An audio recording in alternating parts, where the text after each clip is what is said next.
neyiniz var? Saniye Hanım. Tanıyor musunuz? Kayınvalidem. Sağ ol abi, sağ ol. Geçmiş olsun. Ya tansiyonu falan düştü herhalde. Şurada bir eczane olacak, gidip baktıralım. Saniye Hanım, ağırlığınızı bana verin. Böyle yol ayağımın altından kaydı sanki. Başım uğuldu. Tamam. Yavaş yavaş gidelim, olur mu? Yaşamadan anlayamazsın.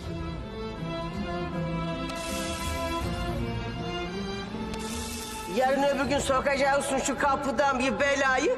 Adı lazım değil. Bela. Hangi belayı değilsin ana? Seni şu hastaneye yetiştiren belayı mı değilsin?